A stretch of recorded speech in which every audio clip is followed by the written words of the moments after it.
to really see them being honest with themselves during the interviews. She did such a great job interviewing them. Yeah, I want to be mindful of the students' experiences and journeys. Julia and I worked together supporting them because it's not easy to open up about those experiences. So we wanted it to be, it was a delicate balance between drawing out some information to educate other people and let them see them as an inspiration, but also honoring their experiences without triggering or harming them. So for them, that was a challenge. For me, that was a challenge.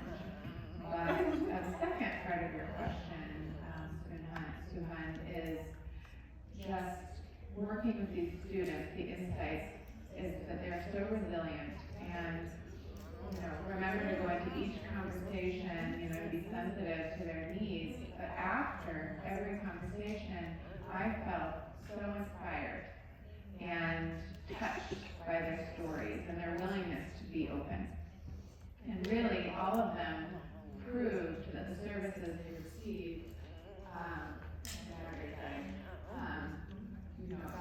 they were open about their wisdom, and they had wisdom beyond their years.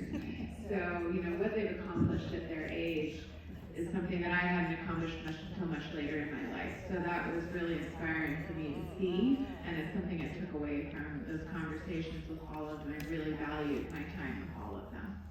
This is Seth. I agree. This is Julia here.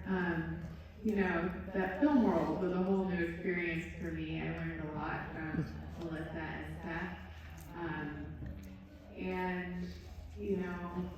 Therapy is such a private space. This is a very public space. And, there was funding that was required to make this film happen. So I really want to recognize Melissa and Seth for, they put in more hours than they'd even bargained for to make this film. I went to Washington, D.C. to meet with Melissa, and I just threw out the names and ages and where the students were from, and that's it. And I wanted to let them tell their stories. And Melissa was so good at drawing these things out of them. And then we waited 2 weeks, and we went to RIT, but there was a gap of 2 weeks, and I was like, ooh, should I fly back home or stay here to save money? And during that 2 weeks, the deaf community welcomed me into their home to stay with them. And so all of these people went into making this happen. So when you talk about insights, it's really important to talk about needing access to sign language. The insight is understanding therapy and counseling and language. So that is something that I've really learned. As a deaf person, I am, a deaf white person. These are BIPOC individuals who are deaf and navigating systems of oppression. And, I already experienced my own frustration growing up just as deaf, but when you add these other layers on, it's additional layers of frustration. And so I really want to recognize these students, these interviewees, and being so open with everyone.